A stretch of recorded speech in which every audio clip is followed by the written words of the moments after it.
네, 자, 이 시각 공략할 만한 유망주 또 다시 함께 살펴보도록 하겠습니다. 메리츠 종금증권 광화문 금융센터의 신영목 이사 자리하셨습니다. 안녕하세요. 안녕하세요. 네, 반갑습니다. 자, 오늘도 저희가 좀 공략을 해볼 만한 유망주 함께 살펴보도록 할 텐데요. 첫 번째 종목 어떤 종목입니까? 예, 현대차입니다. 네, 현대차. 네. 오늘 저희 첫 코너에서도 공략주로 나왔었는데 네. 다른 매력 포인트 함께 더 들어볼까요? 네. 일단 본업이 굉장히 좋아지고 있다는 게 네, 자동차에 대해서. 네, 맞습니다. 네. 왜냐면은 최근에 현대차 그 GV80이라든지 G80이라든지 제네시스 모델 나오는 거 보시면 아시겠지만 정말 이게 외제차인지 이 국산은 국내 이 기존의 현대차가 만들었던 네, 건지 헷갈리실 디자인이 정도로 예뻐졌죠? 예, 굉장히 네. 좋아졌고 특히 이제 국내뿐만이 아니라 사실 국내 내수 시장이야 뭐 그렇게 글로벌리하게 큰 시장은 아니지만 미국 시장에 이제 본격적으로 진출되면서 그거에 대한 성장성이 지금 부각되는 그런 구간이라고 보고 있거든요. 특히 하반기 같은 경우에는 이 미국 시장, 북미 시장에 진출해 있는 SUV라든지 제네시스 모델이 상당히 좀 어떤 성장에 대한 기대폭이 큰데 북미 시장 같은 경우에는 그 딜러들의 인센티브로 굉장히 중요시 여깁니다. 왜냐하면은 네. 딜러들의 인센티브가 높아지면 높아질수록 마진이 점점 적어지는 거죠. 그렇군요. 주는 돈이 많으니까. 네. 근데 차가 굉장히 지금 인기 차종이라고 한다면 딜러들의 인센티브 폭이 점점 작아져요. 왜냐면은 딜러들이 노력하지 않아도 가만히 있어도 팔리는 차가 되기 때문에. 근데 지금 하반기에는 지금 아무래도 현대차 신차 라인업이 좋다 보니까 딜러들의 인센티브 폭이 좀 적어지는 그런 지금 흐름이 지금 나오고 있고 그렇게 된다고 하면은 그 하반기로 가면 갈수록 그 매출이라든지 영업이익의 어떤 그 질이 좋아지는 그런 구간으로 가고 있는 것이죠.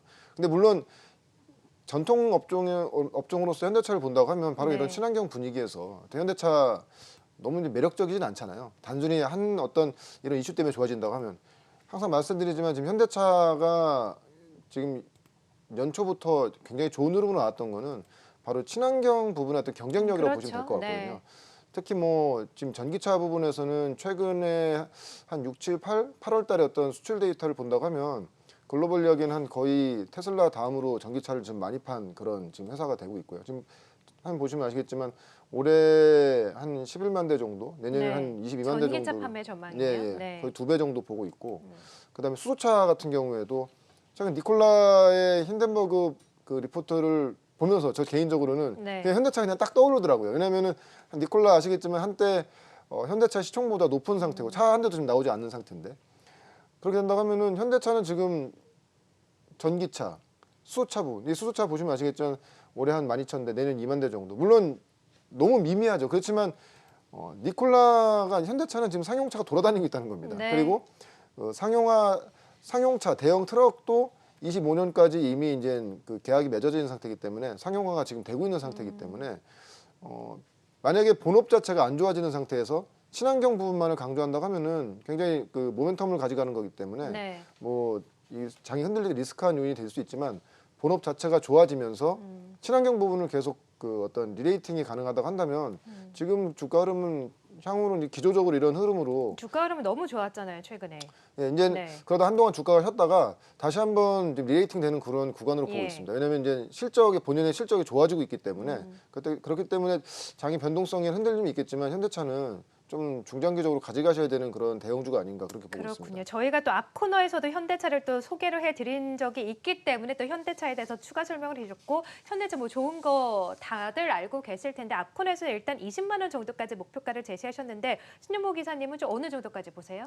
사실 리레이팅이 되는 구간이라고 한다면 네. 충분히 가능하다고 봅니다. 저는 그 수치까지도 가능하다고 보고 있고 네. 왜냐하면 전기차라든지 수소차는 경쟁사들보다 지금 잘하고 있는 게 맞기 때문에 이 부분이 점점 더 강화된다고 하면 충분히 프리미엄 요인이 있다고 보고 있고 네. 중장기적으로는 그런 흐름으로 가지 않겠는가. 왜냐하면은 지금 그룹 내에서의 어떤 미래차에 대한 부분의 어떤 전체적인 기조가 단기적인 기조가 아니라 중장기적으로 굉장히 전략을 잘 짠 느낌이 들거든요. 네, 예. 그래요. 알겠습니다. 자, 오늘 또 현대차에 대한 언급이 좀 많이 나왔네요. 현대차 첫 번째 종목으로 또 공략을 해주셨고요. 두 번째 종목도 함께 들어볼게요. 예, 현대 네. 에너지 솔루션입니다. 네. 아시는 분들 아시겠지만 이제 국내 태양광 모듈 2위 업체고요. 1위는 이제 하나솔루션이죠. 이 태양광 부분의 성장성. 그러니까 태양광에 대해서 이제 오해하신 친환경 부분에서 좀 약간 오해하시는 분들이 뭐냐면 풍력이나 태양광 같은 이런 업종들이 뭐 굉장히 좋았지 않습니까? 그쵸. 지금 7월, 8월, 9월까지 굉장히 네. 좋았는데 이게 어떤 정부 정책이나 글로벌리한 어떤 공조라든지 이런 정부 정책에 의해서 앞으로 좋아질 것이라는 기대감 때문에 올랐다고 생각하세요. 근데 전혀 그런 것이 아니고 네. 이미 태양광은 치킨 게임이 거의 다 끝난 상태에서 작년부터 서서히 좋아지고 있는 구간이었거든요.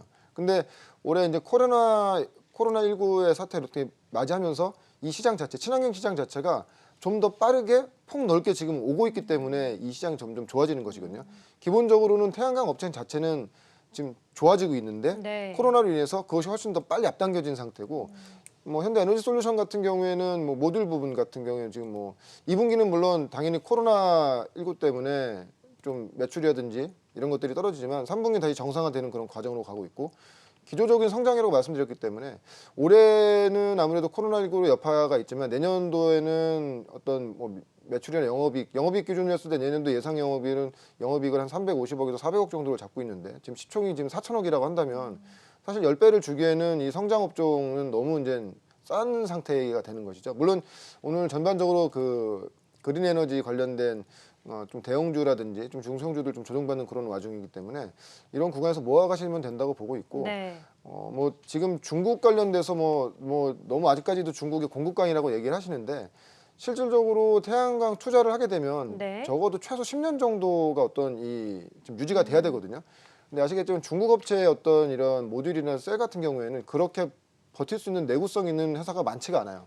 그러다 보니까 하나솔루션이라든지 현대에너지솔루션처럼 어떤 그 기술력을 인정받은 회사 같은 네. 경우에는 국내보다 해외에서 좀 더 인기가 좋거든요. 특히 이제 하나솔루션과 그 하나솔루션과 현대 에너지솔루션 같은 경우에는 미국 시장이 굉장히 지금 좋아지고 있는 와중에서 예. 특히 이제 미국 시장 마진이 굉장히 좋기 때문에 미국 시장의 어떤 풍력이나 태양광, 그린 에너지 시장이 열린다고 하면은 그 시장에서의 어떤 그 매출이나 영업이익이 좀 기존에보다는 좀 질 자체가 굉장히 네. 좋아지는 그런 구간으로 가고 있고 그거에 대비해서 현대에너지솔루션이 이미 증설 한 2배 증설 이미 그렇군요. 끝난 상태입니다. 네. 예, 그렇기 때문에 향후에 시장이 좋아진다고 했을 때 증설 효과가 나온다고 하면 올해 이제 하반기부터 내년 그림, 내후년 정도 그림까지 본다고 하면은 네. 상당히 좀 매력적인 가격대가 아닌가. 근데 그렇게 태양광을 생각하고 또 있습니다. 매력적으로 보신다면은 또 태양광 모듈 2위 업체가 이제 현대에너지솔루션이잖아요. 태양광을 매력적으로 보신다면 조정받을 시에 그냥 태양광 모듈 1위 업체인 한화 같은 종목을 또 매수하는 게 낫지 않을까요? 맞습니다. 예, 네. 그것도 상당히 좋은 방법이고요. 예. 근데 우리가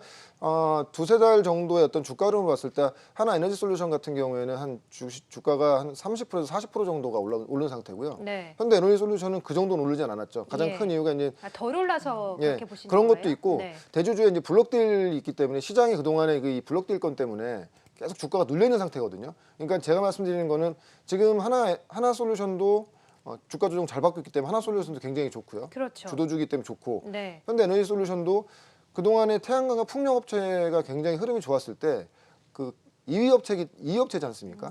근데 그만큼의 주가 퍼포먼스가 나오지 못했어요. 그 대주주 블록딜 이슈 때문에. 그렇게 된다고 하면은 어떤 회사든지 좋지만 좀 더 주가가 오르지 못하고 좀 더 지금 왜냐면 주가가 좀 약간 시장이 하반기로 가면 갈수록 양도 차익 이슈 때문에 주가 조정받을 수 있는 그런 것까지 감안한다고 한다면 말씀해주신 대규모 블랙딜 이슈는 좀 악영향이 없을까요? 야, 이제 네. 오늘도 이제 공시 나왔는데 오늘 거의 대부분 이제 다 나온 걸로 이제 판단되고 있습니다. 예. 예, 그렇기 때문에 근데 아무리 이제 큰 블록딜이라도 이 성장은 막을 수는 없거든요. 그리고 주가가 지금 싸져 있는 건 뭐 변함없는 사실이기 때문에 사실 들고 계신 분들은 답답하지만 신규로 보시는 분들한테는 상당히 좀 매력적인 그런 구간으로 오고 있는 것이죠.